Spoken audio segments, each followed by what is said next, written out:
Salim to Yahud, Yahushua, mga brothers and sisters. Ang ating pag-usapan sa araw na ito ay tungkol sa kaligtasan. Pagbasahin mo at nakasulat sa libro ng unang libro ni Yahuhanam, chapter 5 verse 13, at saka Romans chapter 10 verse 13, ay laging sinasabi ang mga chapter na yan, talata na yan, ng kaligtasan ay sa pangalan ni Mortul Yahushua. At paano ka maliligtas kung hindi mo alam ang kanyang pangalan? Dahil sinasabi rin sa libro ni Yahuhanam chapter 5 verse 43 na ako'y nagpunta, ako'y galing sa pangalan ng aking ama o Abiul o sa Ulmayaw, na ang pangalan niya ay Yahu ay magliligtas, Yahushua ang bigkas. Siya nagpunta sa pangalan ni Yahu Himgabuha, Yahu Abiul o sa Ulmayaw. Si Yahu ay magliligtas, na pag bigkasin mo Yahushua, Shua ay kaligtasan ng ibig sabihin ng Shua. Kaya Yahushua, si Yahu ay magliligtas. Siya nagpunta sa pangalan ng kanyang Abiul o sa Ulmayaw. Ngunit di nyo tinanggap. At may nagpunta na ibang pangalan ay siyang tinanggap nyo. Alam mo, sinabi niya na yan nung 33 AD. Nung bago siya mamatay, sinabi niya na yan. Nung bago siya patayin, ay nasabi na yan. Nakaugali niya, kada araw ng Sabado ay nagpupunta sa sinaguga para mangaral, manggamot ang buhay ng patay. Kaya mga kapatid, paano kayo mayaw sa yaw o maligtas? Kung iba naman yung tinatawag niyo, at lagi kayo nagdidebate pa sa ibang pangalan. Yung itinatawag niyo ay siya yung tunay, makapangyarihan sa lahat, makakaligtas. Iba naman, iba, kalukuhan yan. Kayo naglulukuhan. Kaya kahit araw-araw kayo naglulukuhan, walang katotohanan. Dahil the origin is immoral, still the end is immoral. Ibig sabihin ko, ang simula ay mali, ang wakas ay mali pa rin. Dahil walang nagsisimula sa kamalian na magwawakas sa katotohanan. Dahil mali nga simula eh. Para bang you are a shooter, siya kang isang sharpshooter sa kompetisyon. Mali yung pag-asinta mo sa mali, kaya hindi matatamaan yung inaasinta mo kasi nga mali. Hindi mo sinusunod yung principle of values ng katotohanan. Ganyan din anong sinabi sa Mulyaul o sa Banal na Aklat. Ang kaligtasan ay nagsisimula sa pangalan niyang tunay. Kaya nga kahit sa inutos kay Joshua noon eh, nung tinanong niya kung anong pangalan niya, ang buong may kapali sa Mount Horeb saka sa Mount Sinai, ako ay ako, o I am who I am, Hawyaw Asher Hawyaw, Yahu, Yahu. Ito ang aking pangalan na walang hanggan, at dito rin niya ako tatawagin at alalahanin sa henerasyon. Ngayon, iba na yung binigkas mo.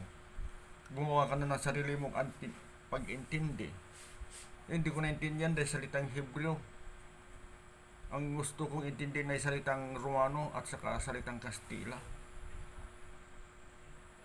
O mas gusto ko yung English dahil mas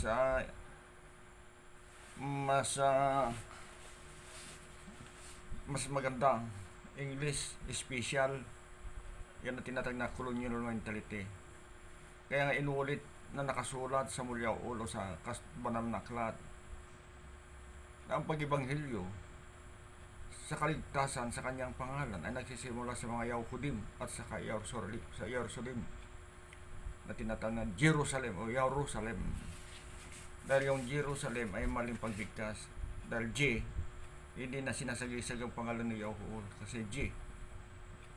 Walang ibig sabihin ng J, alpha, J na salita, kundi Jerusalem. Ibig sabihin ng Yaw, pangalan ng may kapal, Yaw, Euro, matatagpuan, doon matatagpuan. Ang Salem ay kapayapaan. Kaya pag Jerusalem, nandun matatagpuan ang kapayapaan ni Yahuwah. Ibig sabihin yung Jerusalem. Doon matatagpuan ang kapayapaan ni Yahuwah. Kaya natawag na Jerusalem. Ang Ro, found, o doon matatagpuan. Yan ang root word ng matatagpuan, Ro. Kaya nga, Roepol, Roe, ibig sabihin yung Roe, taga-tingin, taga-bantay, Roepol, taga-pagaling, manggagamot, Roepol, o taga-tingin. Kaya, mga root word na yan, ayan ang salita na archaic, o ancient language. Kaya nga, maganda ibig sabihin yan. Kaya Yauro Solem, doon makikita ng kapayapaan, matatagpuan kapayapaan ni Yahuwah, Yauro Solem. Kaya nga sabi ko, kapag nakakita ko sa inyo bago ako magsalita Solem, ibig sabihin Solem, kapayapaan. Solem, kapayapaan. Yung Shalom ay Aramaic yan.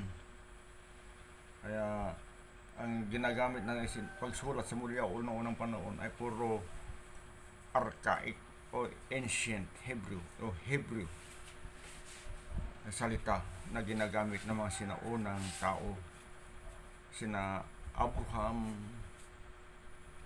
magsimula kay Adam at Lula Kaba hanggang kay Kano, lahat ng mga propeta ayan ay archaic Hebrew, sinaunang salita. Dahil lang kay Nimrod ay sa pagtayo niya ng Turing Babel, ibig sabihin yung Babel, bahay ni El o bahay ni Al. Kaya nga yung pagdadasalan nila si Baal Sibab o si Biel Sibab,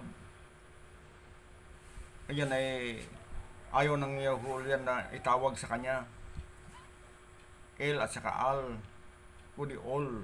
Kasi All, it is supreme power.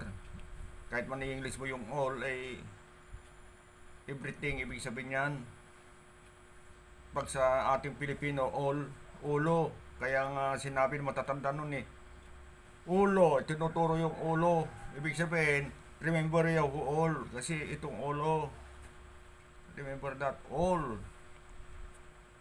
At sabi naman ng Ilocano, daydayaw ka. Kaya pag nagkanta ng mga Ilocano sa simbahan, agdaydayaw tayo. Kaya lang, iba yung dinadayaw nila. Yung idolo na ginawa ng mga Romano. Yung idolo na ginawa, dala-dala ng mga Kastila, Romano na nagsako sa atin. Kanay mo na 377 years na sinakop tayo. At ilang revolusyon ang nangyari sa ating mga ninuno. Marami nagbuwis ng buhay. Nakalaya nga tayo. Ngunit tayo'y nakulong sa spiritual. Nakulong tayo ng rukot, haraot, mihasatan. Dahil nga nakalaya tayo sa katawan, yung espiritu natin o yung ruka natin ay under the rukot, haraot, mihasatan. Yung rukot, haraot ay bad spirit. Kasi nga, yung mga Panginoon, mga sumakop sa atin, yun pa rin na binibigkas natin. Ang ating mga katutubong wika ay mayroon nakalaan. Ngunit, ang sabi sa banal na aklat, o sabi ng Mulyaw Ol, Ang pag-ibanghelyo ng kaligtasan ay nagsisimula sa mga Yahudim o mga Hudyo o at sa Jerusalem, sa Jerusalem mismo, bago sa Griego at sa Roma. Ibig sabihin, yung kung sa Jerusalem, sa mga Yahudim, mga Hudyo, dahil may reserve ng Yahuwah na 7,000 pure men, na yung remnant niya may natira para magsasabi sa atin ng kaligtasan. Kaya yon ang magsasabi na pupunta sa saan mang bansa, Pilipinas, sa Roma, sa Amerika. At yung sinasabi nila na parang sinasabi rin nila Apostol pa Saul, Kapos, at saka Lucas, saka ni Yehokanam, yun ang masusunod. Hindi yung sinasabi na ng ibang pangalan. Dahil ngayon nagbigay ng balita ay iba na. Sino nagbibigay mga Nikaya? Sino si Nike o Nikaya o Nicolaitans? Yan ay disipulos o messenger ni Siyos. Pag magbasa kayo ng Greek mythology, si Nike o Nikaya o Nicolaitan, messenger of Siyos, ibig sabihin niya yung may pakpak yung paa niya, yung kaya nga yung sapatos ng Nike inadapt sa salitang si Nike ang alipin ni messenger ni Siyos. Dahil nga mga Grecian, sila mga unang philosopher daw. Kaya nga marami mga pag-aaral ka ng high school, pag-aralan mo yung Greek mythology. Kahit sa college, may Greek mythology. Bakit tinuturo? Kasi nga, gusto nilang i-calculate sa utak mo yung mga mitolohiya na mga origin ng mga pinalit nila sa Mulyaol na naging Biblia. Kasi nga, yung pangalan ni Siyos na ang ilinagay nila. Binago lang, ginawang Diyos, D.E., Darius, pati yung Misaya, yung Yahuso ay ginawang Iasos noong 325 to 300 hanggang umabot ng 1524. Ay yan, Iasos ang nakasulat sa mga Biblia. Iasos kahit King James, Iasos. Kaya lang nung naimbento ni Italian grammarian scholar na Gian Trissimo ang G alphabet, kaya noong 1534 ay pinasikat na ni Petros Galatinos yung Jesus. Kaya noong 1610 saka lang nakasulat sa revised version ng King James, binago na yung Iasos, nagiging Jesus na. Kaya si Iamis, King Iamis, Haring Iamis ay nagiging Haring James na. Hindi dati Iamis yan, walang James noon. Pinasikat din yung pangalan niya na hindi na King James, Iamis na. Binago na. Tapos si Yehokanam ginawang John.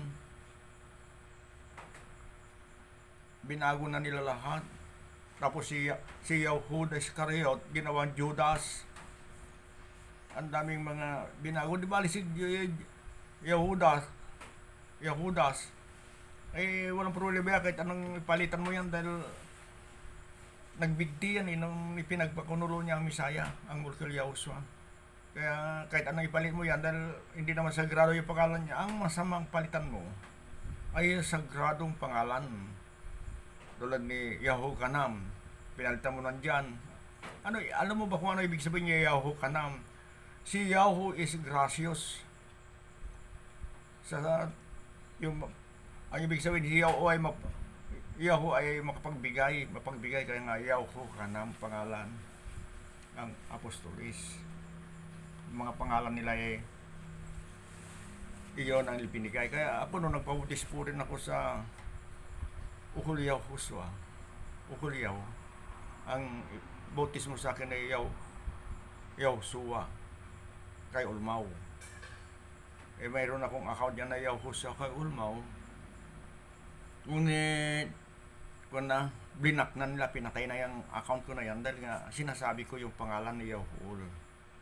Kaya nasa 6 na account ang sinira nila magsimula no 2014 na nagkaroon ako ng account. Kasi ang aking mission bago tayo magpahinga sa mundong ito, o ibalik natin ang ating hininga, ay hindi tayo magwawakas, hindi tayo titigil na ipaalala sa inyo ang pangalan ng kaligtasan, na ang kaligtasan ay sa tunay na pangalan lamang. Walang kaligtasan sa ibang pangalan. Yan ang sinabi, basahin nyo sa Mulyaol o sa banal na aklat.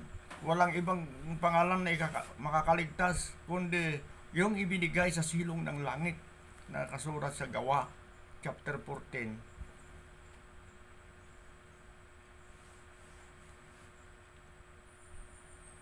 verse 12, na walang ibang pangalan sa ilalim ng langit na ikakaligtas kundi Yahushua.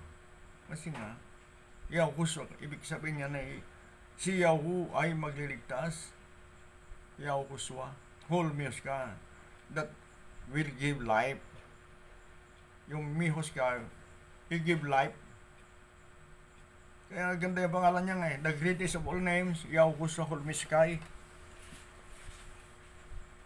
Si Yoshua nga sila mga kasama ni Caleb noon, yung mga nanggaling sa Egypt noon, dalawa lang nakapasok sa nagaling sa Egypt sa lupang pangako, si Yoshua at saka ni Caleb.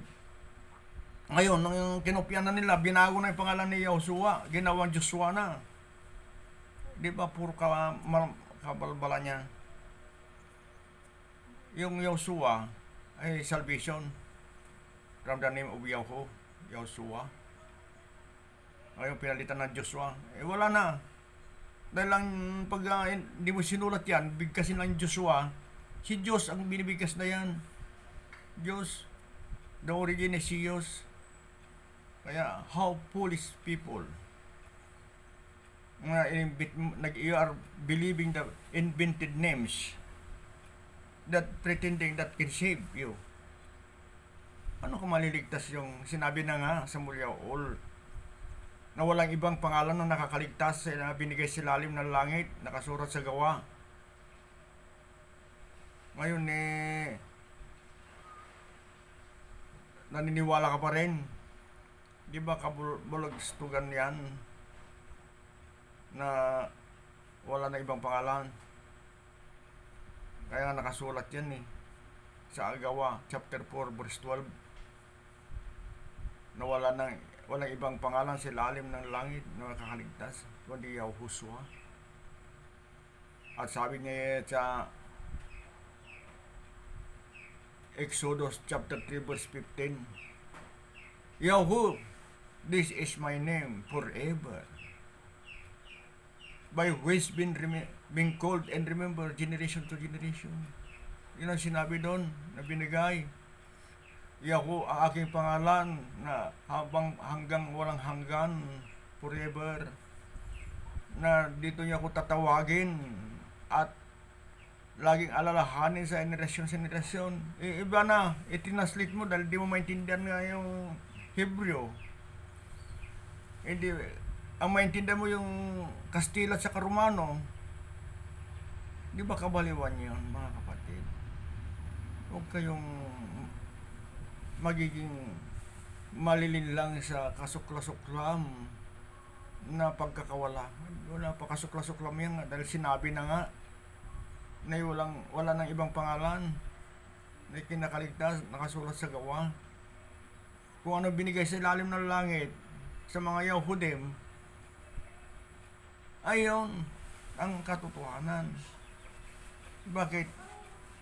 Pangalan, di mo maintindihan. Pangalan ko, intindihan mo ba? Kung sinabi ko na Roldan ang pangalan ko, maintindihan mo ba yon? Ruli ang aking palayaw, maintindihan mo ba yon? Dahil hindi ka Ilocano. Mga kaibigan ko nga na nasa 5,000 na kaibigan mga iba-ibang bansa, may Amerikano, may taga Kenya. Hindi nila tinatanong kung ano ibig sabihin yung pangalan ko. Kasi wala naman ibig sabihin yung pangalan ko eh.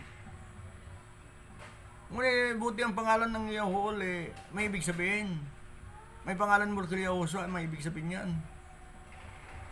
Alam nyo na, dahil nakasulat nga sa Mulyaor, kahit sa Biblia, nakasulat yan, ng pangalan niya ay kaligtasan. Ngunit ilang at pinalitan ng mga Romano, ni Constantine. Pinakopya na nga yung ang banal na aklat. Pinalitan naman ang pangalan. Paano ko maliligtas ngayon? You are violating what is written. Ano sabi ng Mulkil Yahushua? Ang langit man at ang lupang ito ay lilipas, being cast away. Ngunit ang nakasulat sa Mulyaol ay hindi lilipas yan, hindi makas away hanggang hindi natutupad. Kaya kung ano yung nakasulat yan ay matutupad. Yun lang ginaya ng Mulkil Yahushua nung tinutokso siya ni Satanas doon sa pag-ayuno niya eh. 3 lang. It is written. Nakasulat. Sabi niya, nung unang tinukso siya, nung nagugutom ang Misaya daw, eh, gawin mo na tinapay yung bato. Kasi alam mo ni Satanas na ang Mulkil Yahushua, kaya niya nang gawin na tinapay yung bato. Ngunit ano sabi ng Mulkil Yahushua? Nakasulat, nasusulat, na hindi lang tinapay ang pagkain ng tao kundi salita ni Yahuol, ang Mulyaol. Ang inulit niya, dinala niya sa tuktok ng tore at sabi niya, lumundag ka nga dito kung totoong anak ka ng Yahuol, at iutosin niya ang mga maulukim para saluhin ka, para hindi sasahit ang paa mo sa lupa. Ano sabi ng Mulkil Yahushua? It was written. Nakasulat, nasusulat na huwag mong tuksiin ang puong may kapal Yahuling gabuha. Dinala siya sa tuktok ng bundok ulit. Pinakita niya ang kayamanan ng mundo ito at karangyaan at kapangyarihan. Yan, sampayin mo lang ako, bigay ko lahat sa iyo, sa yan. Sabi ni Hasatan. Ano sabi ni Mulkil Yahushua? Nakasulat na iba lang ang iyong sasabay, si Yahuol him gabuha lang. Ngayon, mga nagtuturo sa inyo, mga pastor, mga priest, milyon-milyon na pera pumasok sa kanila, nagsiyaman na sila dahil ngayon ay hindi nila natanggihan yung pangatlong tukso ni Satan na binigay sa kanyang kapangyarihan at kayamanan at siya ay sambahin. Sinasamba na nila. Hindi lang directly na sinasamba nila si Satan. Kasi nga, yung pangalan na sinasamba nila ay gawa ng mga Romano. Ano mga Romano? Sila ang gumiba ng Jerusalem noong 70 AD. 1 milyon na pinatay nilang mga Yahudim. At pinalayas pa nila ang mga Yahudim ng mga 10,000 dahil yung ibang tribo na iwan down, nagtago sa mga kuweba, mga kabundukan, kabatuhan, naghihalo sa mga native na malalapit sa kanila. Dahil sinabi nga ni Yahuol, I reserve 7,000 men and the remnant of these pure men that never bowed and worship Baalim o Baal. Ayun, nandyan pa. Dahil nga, yung mga iba hindi maniwala. Kaya nga nung bumalik mga remnant, mga Holocaust, mga iba hinanap nila. Ngayon, kaya yun na nagturo sa kanila the proper pronunciation. Kaya nga nagtaka sila dahil nung nakasulat doon sa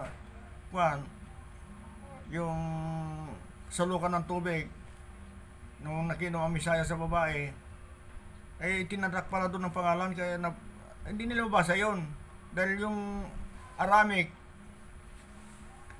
iba yung pagkasulat at iba yung bigkas nila. Kaya dahil nga na 1,000 halos kulang na 1,000 taon silang nag-wandering sa iba-ibang bansa. Kaya yung kanilang lingwahe ay nakurap na. Tulad sa atin, yung original na salita natin nahaluan na. Ilang porsyento na salitang Kastila na halo sa ating salita. At ilang percent din ng English na halo sa ating salita. Kaya yung salita natin na hindi na matatag na pure, kundi bilingual na. Ibig sabihin corrupted na, o ibig sabihin pagbabaysa na, pakangkang na, prostitute na yung lingwahe natin. Prostitute word, prostitute na dahil nahaluan ng salitang Kastila, nahaluan ng salitang English, nahaluan ng mga Bombay, Chinese, Japanese, yung mga nakaminggil nating tao. Tapos nahaluan pa ng salitang Arabo, kasi nga mga kapatid natin na noong 1380 naging na convincing naging Muslim ang mga kapatiran natin nasa Mindanao dahil napunta si Indonesian Bagindo, Indonesian Raha, Bagindo Pilido, ay at saka si Persian Cleric Macdom, ay sila kumimbinsi sa mga Raha doon sa Mindanao, kaya naging Muslim sila. Ngunit tinalikdan na nila yung original na pananampalataya na namana sa mga ninuno. Dahil nga din nila na alam nila na si mga Arabo ay kamag-anak din ang kapatid ni Yahushua o Isaac natin tatawag natin, na siya ang mga lahi na pinanggalingan natin. Yahushua, si Isaac, Yahushua. Ibig sabihin niya Yahushua, si Yahu ay ngumiti dahil nung sinabi na Yahu kay Abraham, mga anak ka ng iyon ang binhi kay Sarua, at pangalanan mo na Yahushua, kaya pinangalan na Yahushua. Siya ang kanyang binhi ay siya ang binhi ng pangako. Kaya nanganak naman si Yahushua ng dalawa kambal kay Rebecca, pinangalan na Esau at saka Yahukap. Ngunit si Esau pinigtan niya pagkapanganay, kaya kay Yahukap ang napunta yung pamana ng binhi. Dahil si Esau ay bininta niya dahil sa pagkain. Parang Judas, ibininta niya ilang pirasong pilak ang Yahushua. Kaya lang, napagtanto niya na pagkanulo niyang inosenteng dugo ay nagbigte si Judas Iscariote, nagbigte sa kawin na igos at ibinato yung binigay sa kanang pila. Si Judas ay nagbigtiyan. Hindi tulad ngayon yung mga raming espiritu na pinasukan ni Judas o Judas, tawag niya kasi binago na pangalan niya, Judas na, kasi nga wala na yung dalisay na kanyang pangilan kasi dala-dala rin niya pangalan ng may kapal. Kaso lang nga nagbaging Judas as, yung as kasi na salitang Hebrew ay hayop yan, kambing, ibig sabihin yan as. Kaya pag ginamit mo Yeshua at saka Yeshua ay kambing, ibig sabihin yan, ang kambing na magliligtas. Kaya yung mga ibang translation yan, mga kapatid, baguhin nyo yan. Yung Yeshua at saka Yeshua, ang ibig sabihin na ang kambing na tagapagligtas, ibig sabihin yan. Ang Jesus naman, ang kabayo sa Hebrew, kabayo naman, mas mabilis tumakbo yung kabayo. Ngunit mas pangit pag sa Latin. Ang Jesus ay baboy ramo, ibig sabihin yan. Lupang baboy, ibig sabihin yan. Jesus sa Latin. Kayo, mga kapatid, huwag kang umiyak kung sinasabi ko na yung pangalan na Jesus ay piki yan. Ginawa lang yan, inimbento lang mga yan. Kaya bumalik kayo sa Yahudim, sa Jerusalem. Tanungin nyo. Kaya nga nung bata pa ko, 1972, nagre-research na ko yan. Dahil binigyan ako ng lolo ko ng King James version. Binasa ko yan, English pa yung binigay sa akin ng lolo ko. Kasi noong unang panahon, dito sa aming lugar, sa Dupax, Biskaya, hindi marunong magtagalog ang tao, Ilocano lang at saka English. Kaya mga ninuno ko, mga lolo ko, pag may punta na ako ng local government nagagaling sa Maynila na magsiseminar sa kanila dahil Tagalog na sila, sabi matatanda na galit, hindi namin naintindihan yan, speak English. Kasi nga matagal na mga war veteran, mga matatanda marami dito, kaya mga officer nila na nagmamando sa kanila ng guerrilla warfare panahon na po ay mga Amerikano, kaya salita nila English dahil mga Amerikano hindi na marunong magtagalog yan o mag-Ilocano, kaya English. Kaya magaling ang lulo ko sa English hindi niya maintindihan ang Tagalog, kaya English. Kaya pati Biblia English, King James version, binasa ko yan. Kaya nung high school ako, minsan nagtataka yung teacher ko dahil mas magaling pa ako mag-English sa kanya, kasi nga yung ang binabasa kong Biblia, King James, no, 1972. Kala ko na yun ang totoo. Ngunit nung binigyan ako ng lolo ko ng try na version, Assembly of Yahweh naman nakasulat doon. Yahweh at saka Yahshua at saka Elohim. Wala kang makikitang God doon, Elohim lang. Kala ko yun ay totoo. Kaya lang, lagi ako wanted sa lolo ko na, kapatid ng lolo ko na pastor ng Church of God. Dahil nagdidebate kami, hindi ako maniwala sa kanila, kaya sabi ko, piki yan, dahil hindi pa nga lang na may kapal yan, dala-dala ng Kastila yan. Sinasabi ko nga yung Diyos, salitang Kastila yan, pati yung Diyos, imbento lang yan. At saka yung Disos ay imbento. Dahil ang pangalan niya ay nagsisimula sa Y. Kaya gumawa ko ng bahay ko doon sa bundok, sa Mount Sagat, sa baba, sa mga maliliit na bundok, doon ako nagtumira. Kaya minsan binuntan pa ako ng maliit na mama sa gabi. At sinakal ako ng sinakal at ginagamit ko yung pangalan na Yahweh. Ilalong lumalakas. Kaya lang pinanganak tayong fighter, tinalo ko yon. Maliit na yon, at sabi sa akin, bigla siyang naglako nang tumilawak ang manok. Sabi niya, ako lang hindi natakot. Kaya humiling ako sa kanya.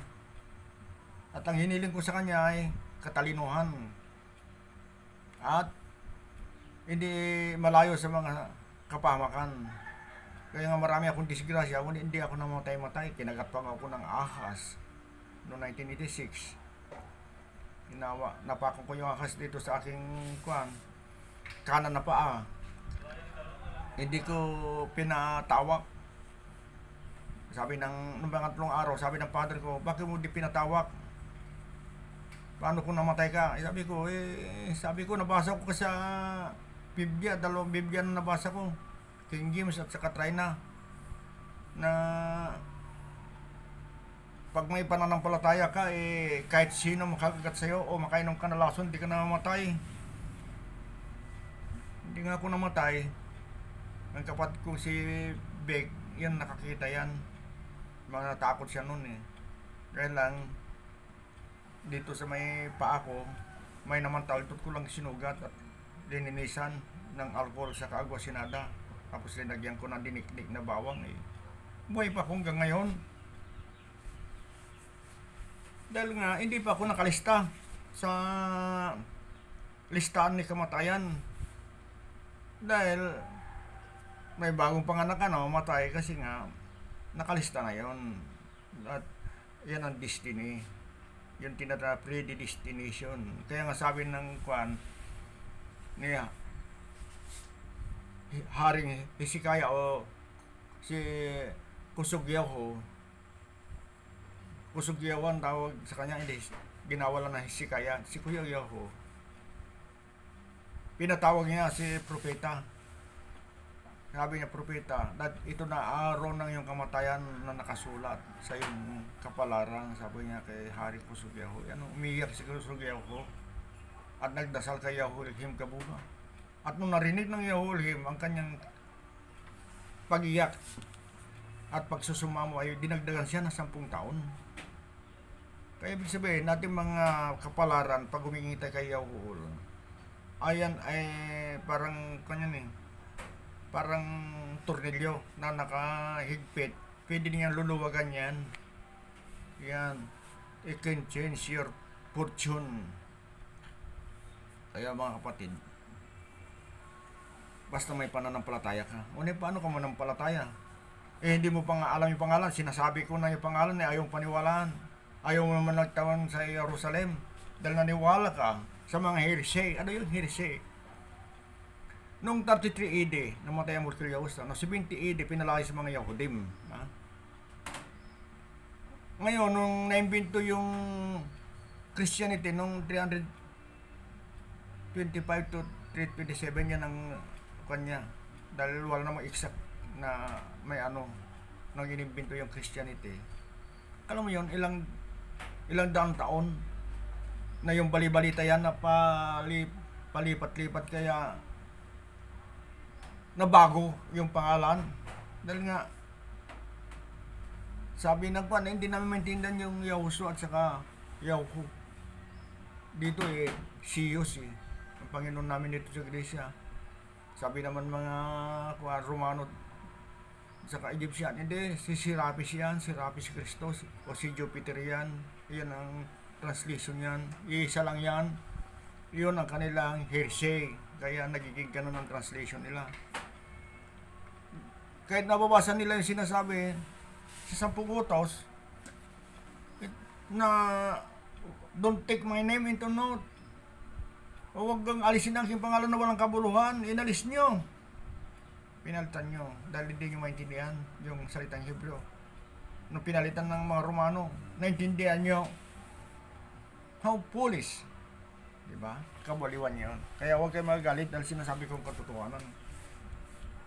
Dahil anong sabi doon sa Mulyaol? Ang mga witness o nagsasabi ng katotohanan at sinong manakit sa kanila ay sasaktan din ng may kapulian. Kasi ang propeta niya o ang tagapag messenger niya, pinakikilaman yung para maligtas kayo, hindi kayo maniwala. Ngayon, paparusahan kayo kung hindi kayo naniwala. Iba lang yung parusa nyo na hindi maliligtas. Kung bibigyan kayo ng instant punishment dahil pinipinting nyo ang paglaganap ng katotohanan, mas sinusunod nyo si Kura, Datan at Abiram na kumukontra kay Joshua. Kaya yun, linamon sila ng 250 silang linamon ng bunga ng lupa. At nung nagbulong-bulungan ng mga kakampi niya, pinatay daw ni Joshua yung prinsipyo ng mga Yahudi, kaya bumaba ang piste. Kala mo yun namatay? 14,700 namatay dahil kay Korah. Dahil ang pagre-rebuild ay isang pangkukulam. Nakasulat yan sa numero chapter 16 verse 25 ay 26 to 50. So, nagre-rebuild ka kay Yahuwah. Dahil yun ang binigyan niya pangalan niya kay Joshua. Hindi nyo naintindihan dahil hindi kay Hudyo. Ano sabi doon? Ang Rukaul Yahudim o mga spiritual Yahudim, yun mga nanampalataya kay Yahushua na kanyang dugo, ay siyang tumubos sa kanya. At kung sinunod mo ang ordinansa at alituntunin at batas ng pananampalataya, yun ay pag-ibig at pagkatao kay Yahuwah, kay Yahushua, ay maliligtas. Paano ka ngayon maliligtas? Iba naman dugo yung pinaniniwala mo. yung imbento lang, fictitious name, paano ka maligtas yan? Ngayon, pag nalaman mo yan, iyak ka na. Masakit nga, dahil parang operasyon yan. Inoopera natin yung root at root na sa espiritu mo. Inoopera natin yan para alisin natin. Masakit, dahil nga ang sasaktan niya yan, yung kaluluwa mo, konsyensya mo. Dahil yung conscience, what is conscience? The inner voice of the Almighty Creator, that is your conscience. Kaya pag namatay na yung conscience mo, ibig sabihin wala na sa'yo si Yahweh. Ano sabi niya? Clean your vessel, o clean tayo vessel. Your vessel, yung katawan mo, linisan mo. Dahil iyan ang templo ni Yahweh. Kaya paano papasok kayo ng Ruka Hudsua? Ng Ruka Yahushua. Espiritu ni Yahweh sa iyo. Iinimbok mo lagi pangalan ni Hasatan. Pangalan, mga imbintong pangalan, mga Romano at mga, di ba, Romano nag-imbento yan. Sila nga sumira ng Jerusalem noong 70 AD. Noong 33 AD, sila rin may pakamada pagkamatay ng Mulkul Yahushua. Sino si Poncio Pilato? Sa isang Romano. Sino si Herodes? Siya Ashkenazi Arab. Ashkenazi Arab. Pretending to be a Jew. O Yahudim. Ashkenazi Arab yan. Edomites. Ashkenazi Edomites Arab. Ibig sabihin, sila mga Edomites Arab na nag-aaral ng pagkahudyo. Kaya nagiging ininigay doon na para kahari sa Yodea ng mga Romano. Kasi nga, mga kampi nila. Kakampi nila kasi mga Yahudim, ay napipilit lang yan dahil sa takot. Kaya nasupad ang pagkasabit at pagkapako sa poste ang Mulkul Yahushua. Dahil gusto nga ni Kapos noon na mga apostoles na iligtas si Mulkul Yahushua. Sabi niya, pwede kumutusan ang mga maulukim para iligtas. Ngunit, hindi kayo matutubos. Dahil yung yan lang ang proseso para tayo maligtas, ang kanyang dugo. Binayaran niya sa kanyang dugo. A sacrificial lamb. Siya yung sakripisyong tupa ng kanyang dugo ay siya ang buhugas sa atin. Dahil noong unang panahon, dugo ng kambing ang iwawasik sa mga makasalanan at mapapatawad ang kanyang kasalanan. Yun ang mga proseso ng panahon ni Noah ay ni Joshua at mga rabay or mga kuhanol. Yan ang binubos yung mga kuhanol noon. Iwisik sa'yo yung mga ngunit yan yung eternal, wala nang hanggan yan na living sacrifice ang lamb. Siya yung tupa na tubos na sa atin. Kita mo, napaka importante natin dugo mismo ng Mulkul Yahushua at nasubukan niyang mamatay sa loob ng 3 araw at ipinakita niya na muli siyang nabuhay. Na ibig sabihin, pag niwala ka doon ay mabubuhay ka. Pagdating ng paghukom, mabubuhay tayo. At we are co-partaker. Tayo ay kapwa tagapagmana ni Mulkul Yahushua. Dahil siya anak ng Yahweh, dahil tayo tagapagmana rin, ay mamanahin din natin yung pangako. Kaya nga nagsimula kay Yahushkag kay Abraham ang pangako yan. Kaya si Mulkul Yahushua, sinabi niya sa Kanot-Galot o Revelation chapter 22 verse 16, nautusan niyang kanyang anghel ang maulok sa Uhulyaw o sa Asembleya o Hulyaw. Hindi sinasabi niya na church, walang church yan, salitang Romano yan, church. Sa Uhulyaw, ibig sabihin yung tent yung sa tent, ano ba tent na Tagalog, yung kubol, o pag nag-scout ka, mayroong gagawa kayo ng tent, ganun. Ano ba sa Tagalog yung tent? Yung kubol, tulda, parang yung kanya Abraham din, yung tulda, na pinuntan siya ng tatlong kalalikaan, mga anghel na kunwaring mga kalalakihan lang na estranghero. Kaya nga utusan niya sa Oholyaw ang Molek na Yahushua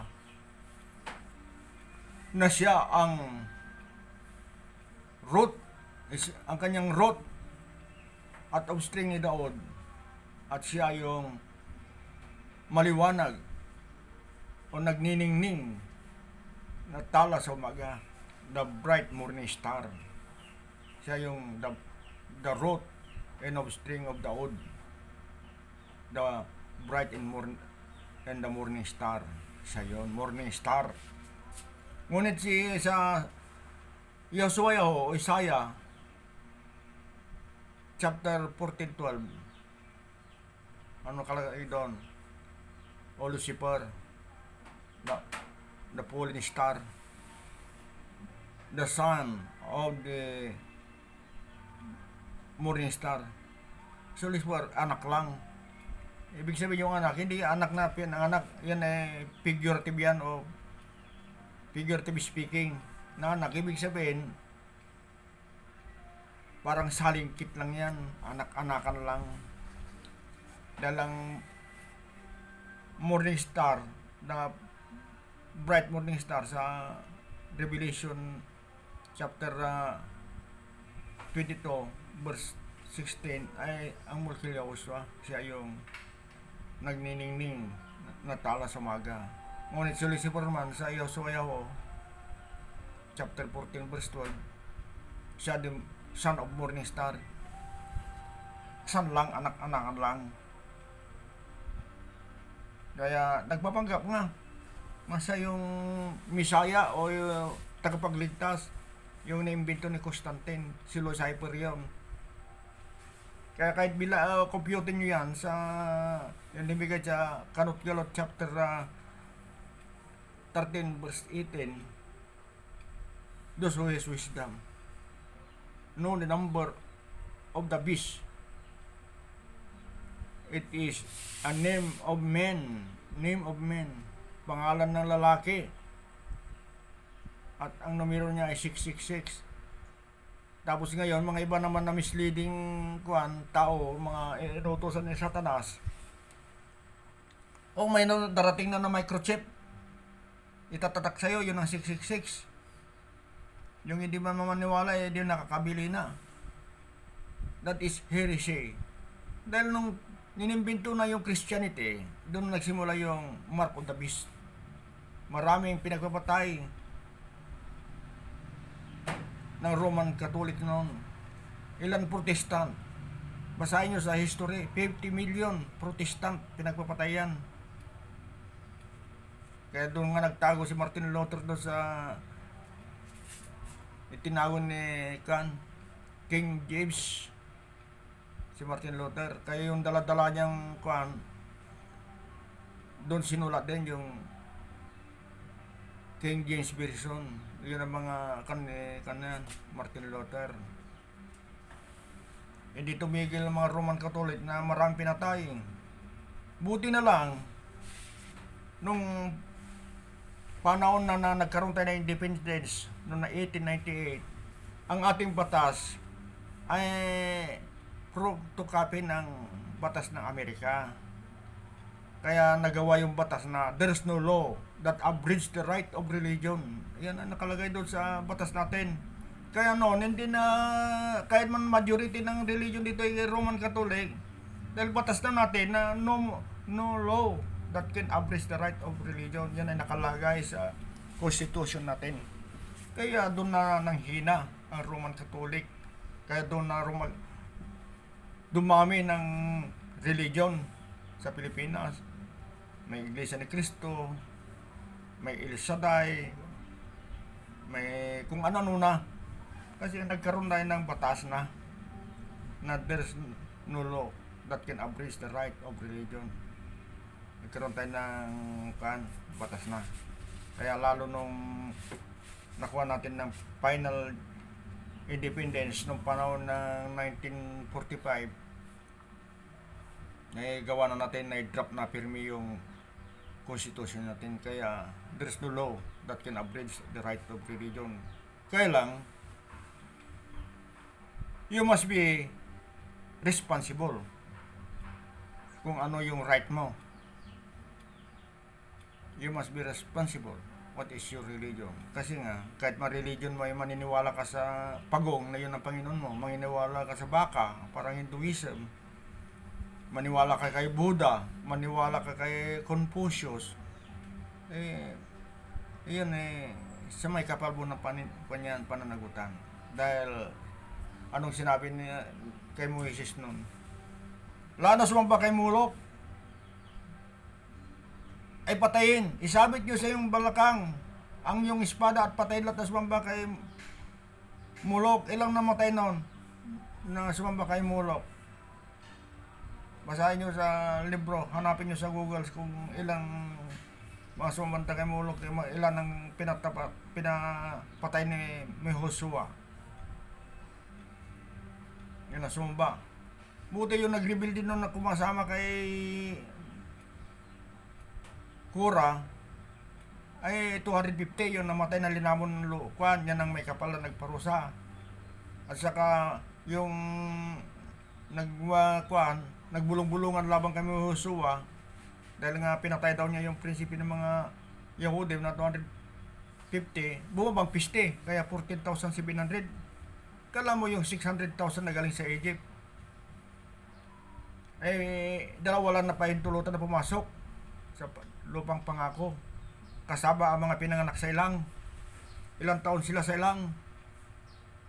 40 years. Samantalang linggo lang ang lakad nila sana yan. Dahil nga matigas ang ulo nila, hindi sila naniniwala. Kausap-usap ka ni Joshua ang may kapal sa Mount Sinai. Nakita rin ng mga matatanda na lumulagablab at sinabi pa na huwag kayo hawak sa paanan ng bundok dahil baka mamatay kayo. Dahil flaming fire, lumalagablab na po, at ang boses ng Yahweh ay sabi niya, ikaw na lang makiusap ni Joshua dahil di namin kaya, sabi matatanda, dahil nga ang boses ng Yahweh ay mas malakas sa mga kalog. Nakita niyo? Tapos may nabasa ko pa sa muli, mga nagdebate, bakit Joshua ayaw magpakita sa kanya ng may kapal ng face to face? Dahil nga yung hawakan mo lang yung mamatay yung mga kaya di na nilinawakan dahil lumalagablab na poy at buhos na yung dumadagundong. Sabi naman ng mga kulang pa na, bakit si Yahukap nakipagkita sa may kapal ng face to face? Si Yahukap o si Jacob na tinatawag nyo, nagpakita ng may kapal sa kanya sa ordinaryong tao. Nagpakita sa ordinaryong tao, kaya nakipagbunos sa kanya. At definitiwan ni Yahukap ang nagkatawang parang normal na tao na may kapal. Kaya sabi niya, bitiwan mo na ako, bendisyonan mo muna ako, sabi ni Yahukap. Anong pangalan mo? Sabi ni Yahukap. Bakit mo pa dapat malaman? Sabi niya, ngayon na araw na ito, ang pangalan mo Yahusurol. Ibig sabihin Yahusurol, prinsipe ka ng may kapal. Kasi nga, nakipagbuno sa Yahuol. Ngunit siya nagpunta sa kanya na ordinaryong tao. Ganon din nung bautismo ng Multul Yahuswa. Nung ilubog na ni Yahuka ng Huskaya, si Multul Yahuswa ng kanyang ibabtismo, nagpakita na isang kalapate. At sabi niya, ito ang aking bugtong nanak. Ibig sabihin ng Yahuol, kahit anong gusto niyang pagpakita sa'yo, kung gusto niya magpakita sa'yo ng apoy, yun ang gusto niya, magpakita sa'yo ng ordinaryong tao na para yung tatlong Marokim na nagpunta kay Abraham, tatlong bisitan niya, kung anong gusto niya na magpakita sa'yo. Kasi makapangyarihan siya.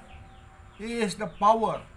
Everything that he want, everything he will please him. Kung paano siya ikasakasiyan niya ay magagawa niya dahil siya ang creator eh. Everything been exist because of him. Kiniriit niya na lahat ng bagay na galing sa wala. He created everything. He said ulit, mayroon ganito. At ang kanya kaparehas ay nangyari nga. Nung lalagyan niya ang mga hayop eh. May ganito na at ang kanyang kaparehas. Mga halaman, ganun din. Magkaroon ng ganito at ang kanyang mga kaparehas. Ang ginawa lang niya, nag-isa lang si Adam. Isa lang dahil kahawis ng kangawangis ng may kapal. Gawa tayo ng tao na kawangis natin kaya ginawa si Adam. Kaya lang nalungkot si Adam, bakit siya lang? Wala namang kasama. Kaya pinatulog siya, kinuha ang kanyang tadyang at ginawang si Kaba.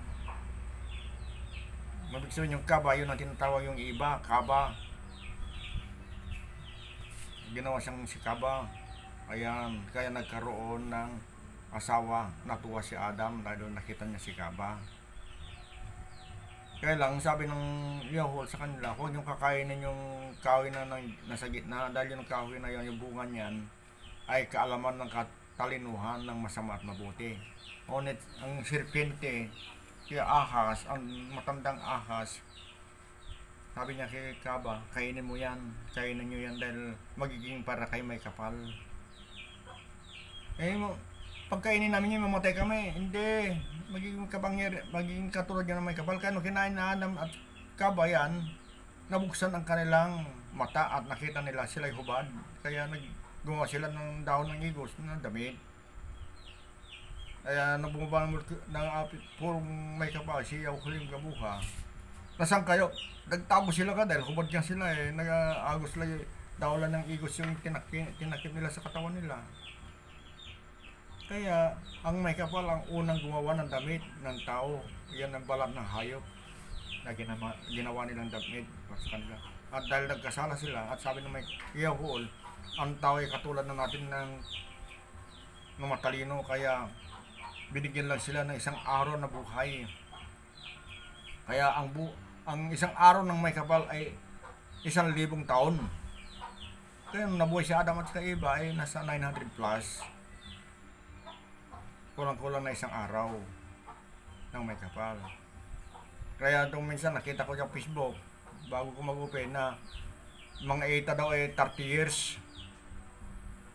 30 years daw nung dumating sa Pilipinas. Sabi ko wala pang Pilipinas dun. Kasi 6 days na ginawa ng may kapal ang mundo.